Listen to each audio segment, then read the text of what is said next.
Hi, Sir Carl. Magandang araw po sa iyo. Ako po si Erwin, 38 taong gulang. Ipinanganak at lumaki sa Visayas. Matagal na po kaming tagapakinig ng aking pamilya sa iyong channel.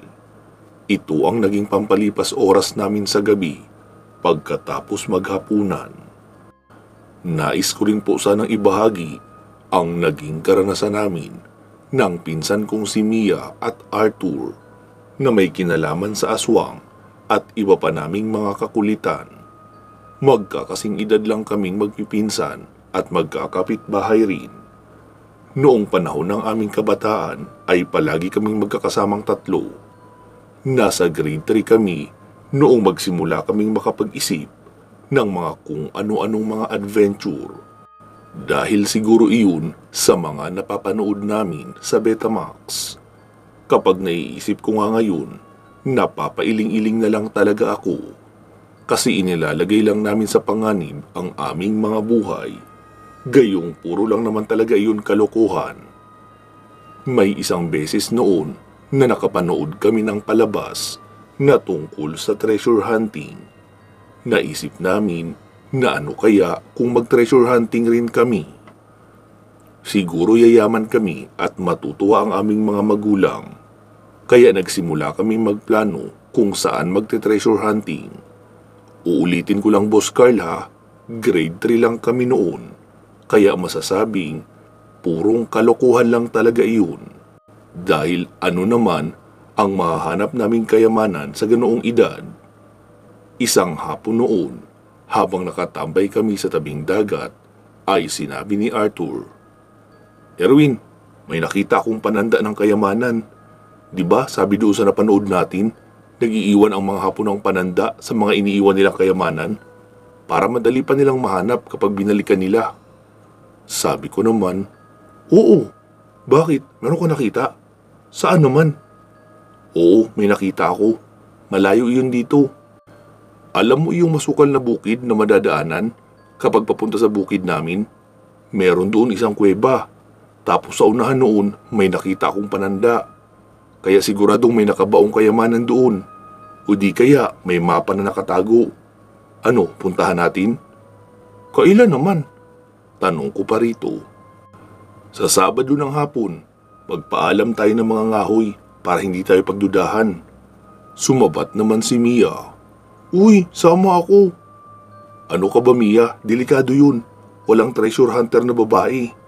"Hala, meron kaya? May napanood din akong ganong palabas. May kasama naman silang babae ah." "Sige na, isama nyo na ako. Kapag hindi nyo ako isinama, isusumbong ko kayo." Kakamot-kamot naman kami ng ulo ni Arthur dahil mukhang wala kaming choice kundi ang isama talaga si Mia. Sumapit ang araw ng Sabado.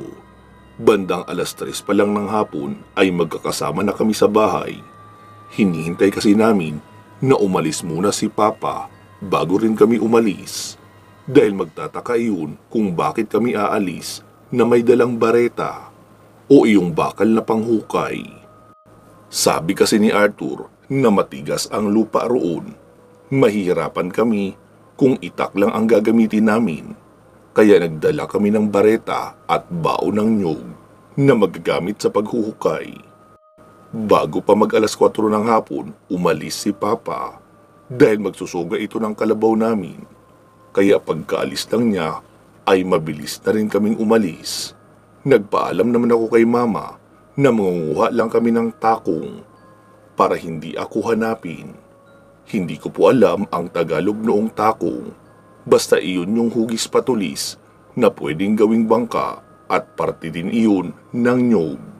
Mainam din kasi iyon na panggatong kasama noong tinatawag na palwa. Nagsimula na nga kaming maglakad. Nag-aalala ako na baka abutin kami ng pagdilim.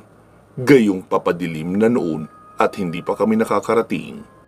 Tapos mabagal pa maglakad si Mia na panay ang pagpapahinga. Nag-aagaw na ang liwanag at dilim noong makarating kami sa sinasabi ni Arthur na pananda ng kayamanan. Pagkatingin ko doon ay mukhang tama nga siya. para iyong sementong pabilog at pahaba. Sinubukan kong hukayin kaunti ang gilid pero mukhang malalim ang pagkakabaon kaya excited na kami sa paghuhukay. Nagmamadali na kami noon sa paghuhukay dahil papaubos na talaga ang liwanag. Sa hindi katagalan ay narating na namin ang pinakailalim noong batong pananda. Tinalian namin iyon at pinagtulungang maiahon. Excited pa kami na kinakapa-kapa ang ilalim noon. Naghukay pa nga kami kaunti pero wala talagang kahit ano sa ilalim noon. Kaya dismayado kaming napaupo sa lupa habang tinatanong sa isa't isa kung bakit walang kayamanan hanggang sa makarinig kami ng kung anong kakaibang tunog sa paligid. Parang tunog ng kambing pero matinis na masakit sa tenga. Nakakatakot din iyon pakinggan. Sinabi ko kay Arthur na umalis na kami. Sabi niya naman na saglit lang daw dahil meron siyang naisip. Agad niyang kinuha ang bareta at pinagpapalo iyong pananda na nahukay namin hanggang sa mabasag. Nadurog na lang iyon pero walang kahit ano sa loob. Baka raw kasi may nakatagong mapa sa loob noon kaya niya binasag. Sabi ko sa kanya, "Tara na, delikado na tayo rito. May kakaibang tunog sa paligid." Mabilis niya namang inilagay sa sako ang bareta at agad na kaming umalis. Si Mia naman ay umiiyak na sa pagkakataong iyon dahil natatakot na raw ito. Para daw kasing may umaaligid na sa amin. Para kaming mga ninja habang naglalakad dahil nakatingkayad kami kung ilapat ang paa sa lupa para hindi makagawa ng ingay. Bago kami makarating sa may sentro o sa bahaging may kalsada na, ay may nakita kaming isang babaeng nakatuwad. Malinaw namin iyong nakikita dahil may poste ng ilaw roon sa gilid ng daan at naroon din yung babae malapit. Liblib na bahagi ng barangay ang bahaging iyon kasi iyon ang bahagi na papunta na sa bukid kaya wala rin gaanong dumadaan doon lalo kapag papagabi na. Parang asal baliw ang babaeng iyon. Sabi naman ni Arthur na wag muna kaming tumuloy dahil baka biglang umatake sa amin. Ang duda kasi namin na isa iyong baliw. Ayaw naman namin na magtakbuhan bigla dahil baka maiwan naman si Mia. E di mas lalo kaming malilintikan sa mga magulang namin. Nanatili kami ng ilang minuto sa pagkakatago habang hinihintay na umalis ang babaeng iyon. Alam naming babae iyon dahil sa pangangatawan na mapayat at mahabang buhok nito. Pero hindi namin malinaw na makita ang itsura kasi medyo malayo rin kami. Mahigit 15 minutos pa ang itinagal noong babae roon bago iyon tuluyang umalis. Naglakad iyon na parang normal na. Doon na kami nagsilabasan at dali-daling naglakad papauwi. Pagkarating sa bahay ay nasalubong naman namin si Papa sa labas ng kusina namin. Doon sana kami dadaan para hindi makita ang pagbalik namin ng bareta. Nagtanong iyon kung saan kami galing.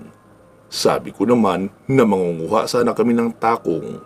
Kaso hapon na masyado ang pag-alis namin kaya namayabas na lang kami. Wala naman siyang ibang tinanong at iniwan na kami. Kaya hindi niya napansin ang pagbalik namin ng bareta na nakabalot ng sako. Tumambay muna kami sa tabing dagat habang pinag-uusapan ang tungkol sa aming treasure hunting. Ang sabi naman ni Arthur na baka may nauna na sa amin at nakuha na ang kayamanan. Hanggang sa marinig namin ang mama ni Mia na tinatawag na siya dahil kakain na raw. Kaya nagpasya kami na magsiuwian na rin sa kanya-kanya naming mga bahay. Kinabukasan ng hapon, habang nagkakape si Papa, ay nagkwento ito kay Mama. Nakasalubong niya raw si Mang Manuling, iyong may-ari ng lupain na madadaanan papunta rin sa bukid namin. Galit na galit daw ito dahil meron daw naghukay ng kanyang muhon at pinagbabasag pa. Napatanong naman ako kung ano yung muhon. Sabi naman ni Papa na iyon ang pabilog at pahaba na gawa sa simento na inilalagay sa dulo ng lupain bilang pananda na hanggang doon ang sakop ng kanyang lupain. Nasa mahigit 1 ruler daw ang haba noon. Napatulala na lang ako dahil naisip ko na mukhang tama naman si Arthur na iyong hinukay namin ay isang pananda, pero hindi para sa kayamanan, kundi pananda sa dulo ng lupain. Sinabi ko iyon kina Arthur at Mia at nangako kami sa isa't isa na kahit kailan ay hindi namin ipagsasabi ang ginawa naming iyon dahil malalagot talaga kami, lalo na kay Mang Manuling. Sumapit ang panahon na nasa grade 4 na kami. Meron kaming naging bagong guro, si Ma'am Sandy. Kahit pare-parehong nasa murang edad, ay nakaka-appreciate na rin kami ng kagandahan. Bagong guro pa lang kasi si Ma'am Sandy, kaya batang-bata pa. Maliit na babae, maganda at maputi. Napakabait din niya at mahinhin magsalita. Kaya excited kaming mga lalaki kapag inuutusan niya kami, lalo kapag hinihimas ng bahagya ang likuran namin. Kinikilig pa nga ako noon kapag pinipisil ni Ma'am ang pisngi ko. Isang araw noon, inutusan ako ni Papa na kunin ang order namin na kalahating ulo ng baboy sa magkakatay. Meron kasi sa amin na nagpapa-order ng baboy, tapos kapag kumpleto na ang order, saka palang kakatayin. Hindi kagaya sa syudad na kahit anong oras ay pwedeng bumili ng karne. Sa amin, via order lang. Paraan daw iyon ng magkakatay para walang sobra, palaging ubos ang karne. Pagkarating ko roon sa magkakatay ay sinabi noon sa akin na saglit lang daw dahil ipapabiyak niya pa sa kalahati iyong ulo. Kalahati lang kasi ang order namin. Ganun si Papa namin, Sir Carl. Kahit mahirap lang kami, isa sa isang buwan ay nag-o-order talaga siya ng karne ng baboy para makakain din naman daw kami ng masarap. Kaya kahit mahirap lang ang buhay namin, ay kontento na rin kami at masaya. Habang naghihintay ako, ay narinig kong sinabi noong nagpapa-order, "Hoy, Intong! I-deliver mo nga yang para kay Ma'am Sandy." "Sige po, boss," sagot pa ng isang tauhan habang inihahanda ang ice chest na paglalagyan na nakalagay na sa bisikletang may sidecar. Nagulat ako sa ikinarga doon kasi isang malaking plastik na may dugo ng baboy, bituka, atay at iba pang mga hindi ko kilala ang itsura, pero iyon ay mga laman loob. Sa madaling sabi, puro laman loob ng baboy ang order ni Ma'am Sandy na may kasama pang ang dugo. Sabi naman noong tinawag na Intong, "Boss, aswang ba ito si Ma'am Sandy? Puro laman loob ang order oh. Wala naman siyang karinderya." Sumagot naman ang amo, "Tumahimik ka nga dyan, Intong. Hindi umunlad ang negosyo kong ito sa pakikialam sa buhay ng ibang tao. Wala akong pakialam kung aanhin niya yan. Basta pagka-deliver ay nababayaran, ayos na ako ron. Walang pakialamanan. Kaya ikaw, iwas-iwasan mo yung masamang tabas ng dila mo. Nakakasira ka ng negosyo." Tila napahiya naman ang tauhan na iyon, sabay sabing, "Ay, pasensya na boss. Nagtataka lang naman ako eh." Dahil sa kanilang naging usapan, ay nagkaroon na rin tuloy ako ng kakaibang hinala. May punto rin naman talaga ang tanong noong tauhan. Aanhin ng isang dalagang guro ang mga laman loob kung wala naman siyang kainan o karinderya at dadalawa lang sila sa bahay. Matapos maibigay sa akin ang order namin, ay agad na rin akong umalis. Si Papa na kasi ang maghahatid ng bayad noon. Kinahapunan nga noon, habang nakatambay uli kami ni Arthur at Mia sa tabing dagat, ay nabanggit ko sa kanila ang tungkol doon. Sabi naman ni Arthur na ano raw kaya kung alamin namin ang bahay ni Ma'am Sandy. Hindi naman kalakihan ang lugar namin at nakikita naming naglalakad lang din naman na dumarating si Ma'am Sandy sa paaralan, kaya ibig sabihin malapit lang din ang bahay noon. Sumapit ang araw ng Lunes. Magkasama kaming tatlo sa pagiging sweepers. Iyon yung grupo na nakatoka sa paglilinis ng classroom sa araw na iyon. Habang naglilinis kami, ay naroon lang din si Ma'am Sandy naghihintay. Siya kasi mismo ang naglalak ng room namin. Matapos namin maglinis ay sinabi ni Ma'am Sandy na magsiuwi na raw kami. Nagpaalam naman kami sa kanya, pero hindi pa kami umuwi. Tumago lang kami sa unahan at inabangan siyang dumaan dahil susundan nga namin siya. Noong dumaan na nga si Ma'am Sandy ay mabilis kaming nagtago para hindi kami makita. Saka kami sumunod.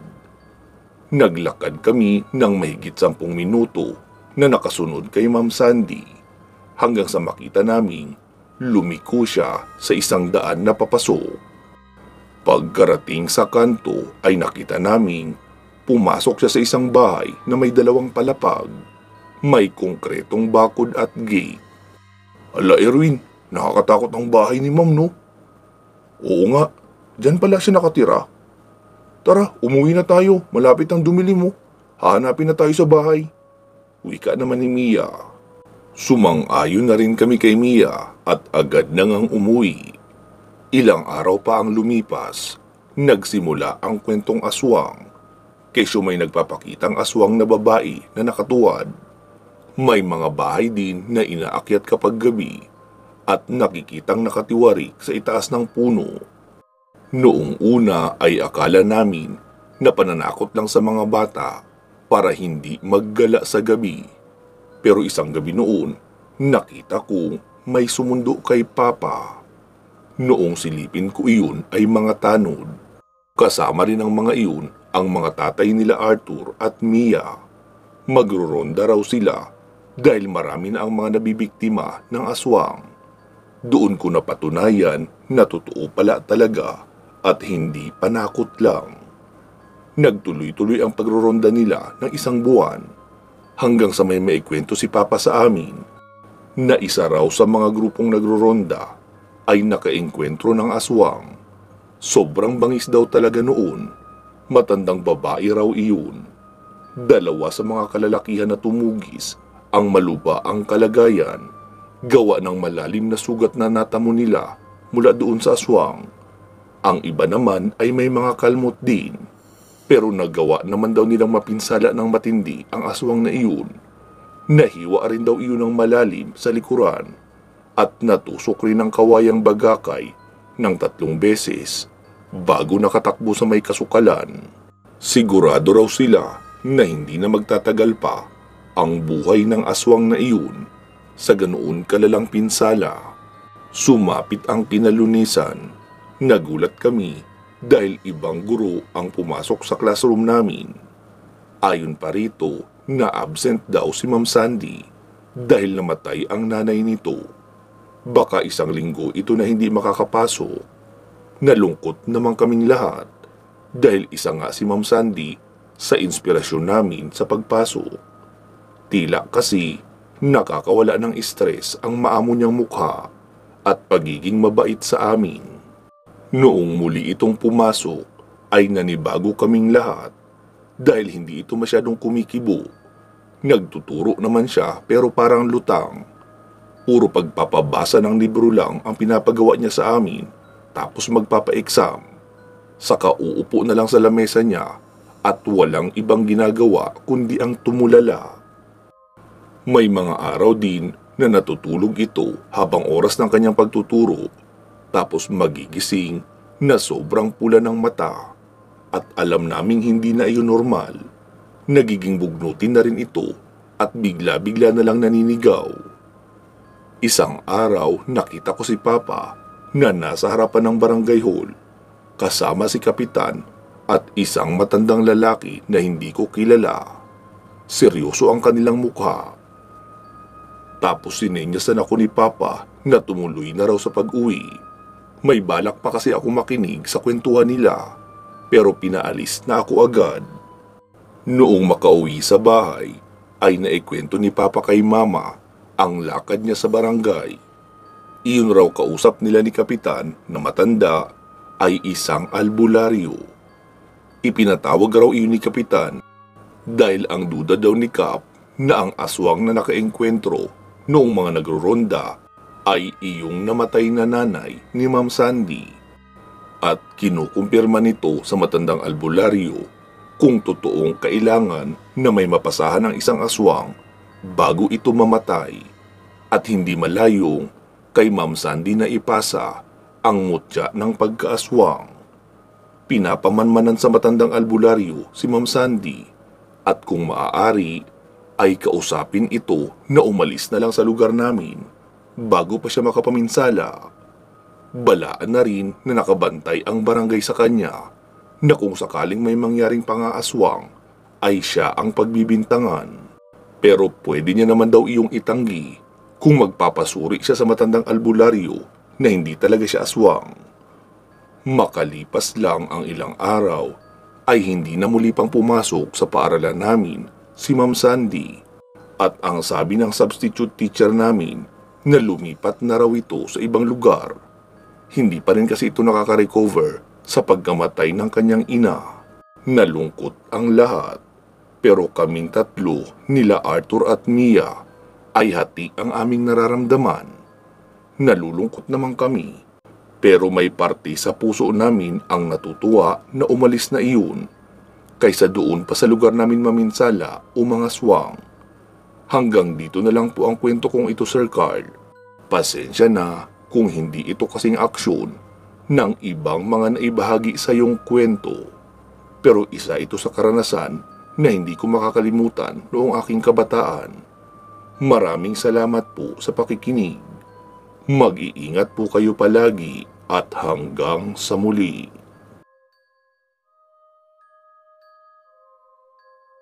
Magandang araw po sa iyo, Sir Carl. Tawagin niyo na lang po ako sa pangalang Cray. Kung naguguluhan po kayo sa aking kasarian, isa po akong babae. Crayon ang tawag sa akin ng aking mga kaklase dahil Carnacion Salvacion ang aking pangalan. Bale, lumaki po ako sa ampunan at edad 10 lang nang malamang kinalimutan na pala ako ng aking mga magulang. Maaga nila akong iniwan sa ampunan sa kadahilan ng mga bata pa raw sila ng aking ama nang mabuo ako dahil sa kapusukan nila. Dahil parehong nag-aaral, natakot ang dalawa na baka itakwil ng kani-kanilang mga magulang. Buong buhay ko, si Sister Mona na ang aking kinilalang magulang. Siya ang aking inay at itay sa ampunan. Siya din ang nag-iisang kinikilala kong kaibigan, kalaro at karambay. May katagalan na ako dito sa bahay ampunan, Sir Carl. Bali dito na ako nagkaisip at natuto ng mga bagay-bagay. Sa tagal ko na dito sa bahay ampunan ay kabisado ko na ang bawat sulok ng lugar na ito. Alam ko kung ilang silid ang naririto, kung saan ang kwartong dasalan at kusina maging ang tanggapan. Yari sa semento at mamahaling klase ng colored roof ang ampunan. 2 palapag ito at kulay dilaw ang pintura. May malaking playground at chapel kung saan binibisita ng isang pari kada linggo para sa misa. Wala akong kaibigan pero marami akong inaalagaang mga bata. Nakasanayan ko na ang buhay na may nadaramang kahungkagan, ngunit pilit ko pa ding binubuo sa pamamagitan ng pag-aayos ko ng aking buong pagkatao. Itong bahay ampunan na kinaroroonan ko ay nasa parteng Negros Oriental. Ihihingi ko na lang po ang paumanhin kung hindi ko masasabi ang pangalan at address ng bahay ampunan na ito. Kasama na ang pagpapalit ko ng mga pangalan ng ilang taong mababanggit ko. Sapagkat sila ay buhay pa sa ngayon at maaaring marinig itong kwento ko. Ang bahay ampunan ay pinamamahalaan ng mga madre. Halos buong araw ay mas lamang ang aming pagdarasal kaysa sa paggawa sa ibang bagay. Relihiyosa ang mga taong nananahan dito. Gayunpaman, hindi ko itatangging naniniwala ko sa mga aswang, maging si Sister Mona na siyang nangangalaga sa akin. Kaming dalawa ang nakasaksi ng isang nakakahindik na bagay na hindi ko kailanman inaakalang mangyayari sa tahanan ng mga batang sawing palad. Nagsimula ang lahat nang malipat ako ng kwarto sa unang palapag malapit sa tanggapan ng ampunan. Bandang 9:00 ng gabi ako pumapanhik sa kwarto pagkatapos ng pag-aasikaso ko sa mga bata. Tahimik na ang buong paligid. Wala nang pinahihintulutang gumala sa bawat pasilyo at lahat ay kailangang sumunod sa patakaran. Kakatapos ko lang magdasal at pahiga na nang makarinig ako ng mahinang ungol. Imbes na hihiga ako, nakiramdam ako sa paligid. Nahihirapan ang ungol na aking naririnig. Tila ba nang galing sa loob ng ampunan. Hindi ko lang alam kung sino pero ang boses ay nagmumula sa silong kung saan ang basement. Bigla akong kinilabutan, Sir Carl. Pakiramdam ko kasi pinagmamasdan ako ng kung sinong umuungol na nilalang na iyon. Ayaw kong isipin na may halimaw sa basement pero hindi talaga ito mawaglit sa isip ko. Basta, kinikilabutan ako. Nagpasya akong tumayo at lumabas ng kwarto. Pinatalas ko ang aking pandinig at tinalunton ng pasilyo na magdadala sa akin sa bungad ng basement. Nakaawang ng pinto kaya inilapit ko ang aking tainga doon. May naririnig akong gumagapang. Tila ba gustong lumabas at nais maghasik ng lagim. Sanlaksang kilabot ang aking nadarama. Tigbi-tigbi ang pawis ko sa labis na tensyon. Literal akong naihi sa aking salawal nang marinig ang ungol na parabang nahihirapan. Nagsimula ng kumabog ng malakas ang aking dibdib. Kaya ako nabingi at hindi na nakagalaw. Naparalisa yata ang buo kong katawan dahil sa aking narinig. Nang tinangka kong sumilip sa siwang, paimpit akong sumigaw. Kahit wala namang nakaharang sa sahig ay napatid ako at natumba. Kitang-kita ng dalawa kong mga mata ang nilalang na naglalaway at mabalasik na nakatingin sa akin. Hindi ito matanggal sa aking balintataw na kahit nang niyuyugyug na ako ni Sister Mona ay kay tagal kong mahimasmasan. Ang mahimbing na pagtulog ng iba ay nabulahaw dahil sa aking pagwawala. Mariin kong sinabi sa kanila na may nakita akong nilalang o baka nga aswang sa madilim na siwang ng pinto ng basement. Walang naniwala sa akin maliban kay Sister Mona. Pinakalma niya ako nang makita naming lumabas ng basement si Mother Superior at nagtatakang pinagmasdan kami.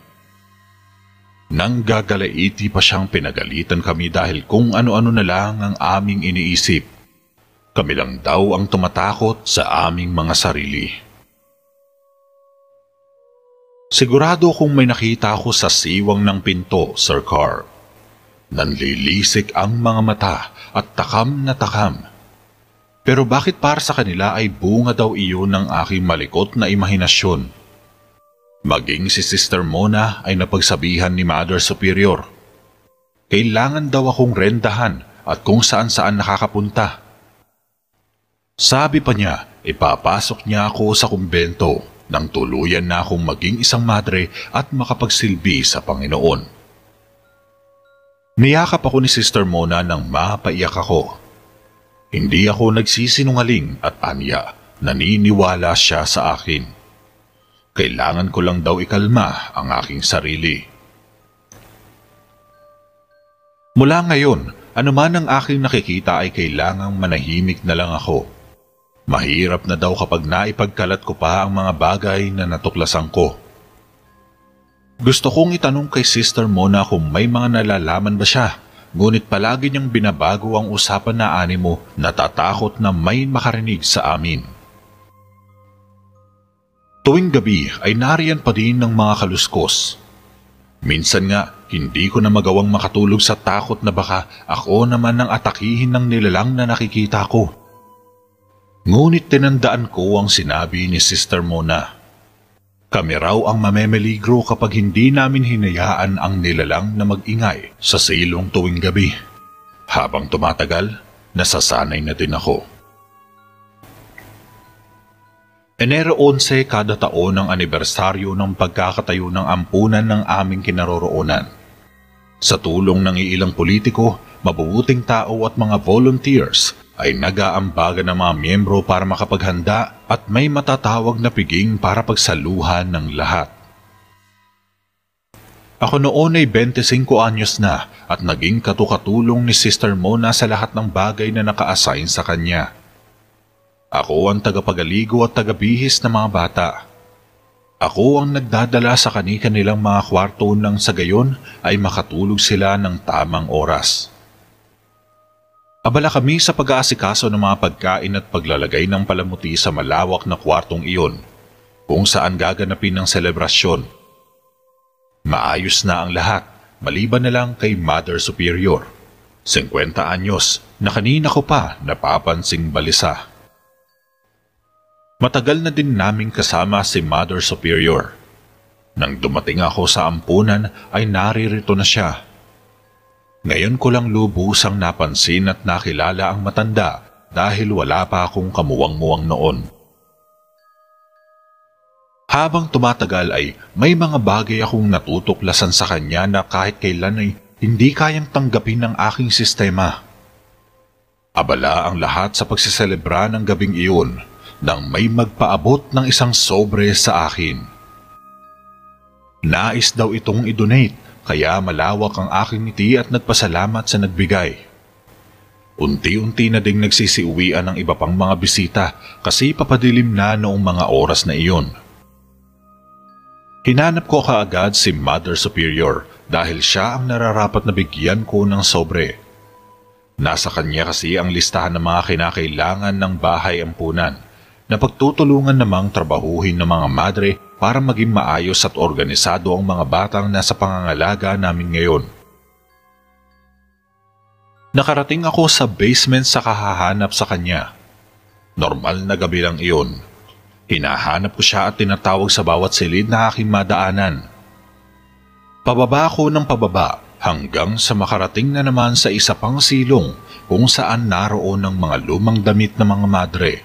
Mga sirang monoblock chairs, mga lumang litrato ng nagdaang namamahala at mga tambak na kagamitang hindi na kailangan sa taas. Kunot na kunot ang noo ko sa pagpupumilit na maaninag ang daang aking tinatahak. Dito ako tinuro ng batang si Tintin kaya malakas ang pakiramdam ko na may kinukuha lang si Mother Superior sa loob. Hindi ko inaasahang may iba pa pala akong tagpo na makikita. Sa dulo ng mga nakatambak na kagamitan, may natanaw akong altar. Isang malaking altar na walang rebulto o larawan ni Hesukristo o kahit ng mahal na Birheng Maria. Umaalingaw-ngaw ang mahihinang kaluskos na mukhang aakalain ng kahit sino na daga. Pero kung pakinggang mabuti ay hindi pala. Nang subukan kong lumapit sa pinakadulo, nadapa ako. Nakita ko si Mother Superior Sir Carl. Nakaluhod habang nagwa-warm up ng kanyang leeg na parabang nangangalay sa kakagalaw kanina. Maya-maya lang ay may dinampot siyang botelya na nasa 2 inches ang haba, may kulay pulang takip at may lamang likido. Sa tingin ko ay langis ata yun.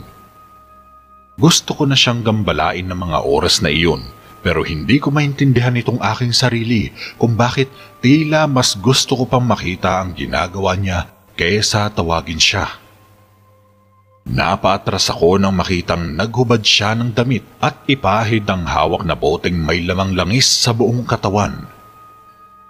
Habang ibiniling-biling niya ang kanyang ulo ay batid kong may nagbabago sa kanya. Takot na nagsumiksik ako sa mga nakatambak na bagay dahil hindi pa niya ako nakikita. Ilang saglit lang, naglaho ang maamong mukha ni Mother Superior. Ang kanyang makinis na noo ay nagkaroon ng naglalakihang mga ugat. Ang kaninang pagdarasal niya ay napalitan ng angil at ungol na kahit kailan ay hindi ko ninais na narinig dahil sa takot. Muntikan pa akong mapasigaw ng may kumalabit sa akin, pero kaagad din akong kumalma nang mapagtantong si Sister Mona pala iyon. Tinikit niya ang kanyang hintuturo sa labi bilang senyalis na kailangan naming manahimik at maghintay. Mangiyak-ngiyak na ako sa takot. Kung totoo talaga ang mga aswang, unang pagkakataon kong makakita sa katauhan pa ni Mother Superior. Napayakap ako kay Sister Mona. Hindi ko alam kung hanggang kailan kami makakapagtago, pero alam kong hindi maganda ang mangyayari sakali mang lumabas kami at makita ni Mother Superior na pinagmamasdan siya. Ilang minuto lang ang lumipas ng isang binatilyo ang basta na lang nakarating sa may altar at may hawak na sigarilyo. Si Mother Superior ay napansin na siya at dahan-dahang napaatras pang lalo sa dilim. Hindi ko kilala ang lalaki, pero mukhang isa siya sa mga napansin kong bisitang dumating kanina kasama ang dalawang mag-asawa. Kinalabit ako ni Sister Mona at sinabing wag na wag kaming maingay. Nanginginig akong tumango kahit pawis na ako at nangangatal sa labis na sindak. Tumutulo ang laway ng nilalang habang pinipiling magtago sa dilim. Yung lalaki naman ay ikinagulat namin ang sumunod na ginawa. Naghubad siya ng kanyang pantalon at ginawa ang isang bagay na hindi ko akalaing masasaksihan ko kahit na dalaga pa ako. Pinaliligaya niya ang kanyang sarili. Tila siya asong nauulol habang tumitingala pa at tila ba nawawala na sa tamang wisyo. Nagtakipan kami ni Sister Mona ng bibig. Natakot kami sa pagbabagong anyo ni Mother Superior, pero mas nakakatakot ang nakita naming ginagawa ng lalaki. Umangil ang nilalang, dahilan para masinghapan kami ng aking kasama. Gayon na lang ang pagkaalarma ng lalaki at naging marahas ang paglingon-lingon sa paligid. Umaalingaw-ngaw pa ang kanyang boses sa loob ng basement nang magtanong siya kung may tao ba sa loob ng silid kasama niya. Bago pa man kami makasagot, naunahan kami ni Mother Superior. Marahas niyang dinambahan ng lalaki at pinagkakalmot ang mukha nito. Walang nagawa ang lalaki, kundi ang magsisisigaw. Sinamantala na namin ng pagkakataon. Tumayo ako para maghanap ng maipapalo para iligtas iyong lalaki, ngunit iba ang ginawa ni Sister Mona. Binuksan niya ang pinto at hinila ako paalis ng basement. Binaliwala ang pagmamakaawa ng lalaking kanina pa umaatungal at mukhang hindi na makakalabas pa ng buhay sa lugar na iyon. Wala akong magawa kundi magpahila na lang kay Sister Mona kahit sa totoo lang, gustong-gusto ko na talagang malaman kung ano ba talaga ang tinatagong sekreto ni Mother Superior. Bakit siya lumalantak ng tao? Bakit nagbabago siya ng anyo? Bakit tila gusto nang magbago ng pananaw ko na hindi lang tayo dapat sa Panginoon naniniwala, kundi maging sa nakakalat na lagim sa ating mundo? Mahigpit akong niyakap ni Sister Mona nang binala kong magsalita sa makakasalubong naming mga madre. Sila man ay nagtataka sa aking ikinikilos, ngunit sabi nga ni Sister ay wag na lang daw akong pansinin at masakit lang ang aking tiyan. Hinanap pa ng ilan sa kanila si Mother Superior na sinagot naman niya kaagad ng hindi niya alam. Mas malakas niya akong hinila papasok sa aking kwarto at saka inilak ang pinto. Dito na ako nang hina ng husto. Naaalala ko ang mga tagpong nasaksihan ko. Ano yun? Talaga bang kinain ni Mother Superior ang lalaki sa basement? Nagulantang kaming dalawa nang makarinig ng malalakas na bayo sa pinto. Walang nagawa si Sister Mona kundi pagbuksan ito. Tumambad sa aming harapan si Mother Superior kaya napayapos ako kay Sister. Matalim ang kanyang mga mata pero alam kong nagpipigil siyang lumapit sa akin. Isinara niya ang pinto, saka nagsalita. Mahirap daw ang buhay nila sa kagubatan. Lumaki siyang may lahing aswang. Dati hindi niya daw ito binibigyang pansin dahil umaasa siyang e-epekto lamang ito sa mga kaanak niyang mas malakas ang pananampalataya sa mga nasabing nilalang. Ito raw ang dahilan kung bakit ninais niyang magmadre at magsilbi sa Panginoon. Gusto niyang pigilan ang halimaw na nais kumawala sa kanyang pagkatao. Nang pumasok siya sa kumbento, kumalma ang kanyang dugong pagkaaswang. Nadala ito sa pagdarasal nila at pagtitiwala na ayos lang ang lahat. Ngunit nang ilipat siya para mamuno dito sa bahay ampunan, biglang nagbago ang ihip ng hangin. Habang tumatagal, hindi na daw niya matiis ang kanyang sarili. Ang mga batang sinusubaybayan niya ang paglaki ay tila ba kinahuhumalingan na niya. Dati, gustong-gusto niya siya mismo ang nagpapaligo sa mga ito sa kadahilanang nakikita niya ng malinaw ang mga lamang loob ng mga ito. Napaatras ako nang sabihin niyang kabilang na daw ako sa mga batang iyon. Kaya pigil niya ang sarili na umatake. Hindi niya kailanman ine-entertain ang lahing aswang niya, ngunit kung talagang nananalaytay ito sa kanyang dugo, ay hindi niya ito mapipigilan. Nagsimula lang daw siya sa pagkain ng daga, pusa at iba pang hayop na naliligaw sa kagubatan sa likod ng ampunan. Ngunit habang tumatagal, mas lalong tumitindi ang nadarama niyang gutom na hindi na kayang pawiin ng kahit iilang kilo ng buhay na manok. Dinalhan na siya minsan ng isang kasamahan nilang madre ng buhay na baboy. Ngunit katulad ng mga naunang nangyari, hindi siya nakontento.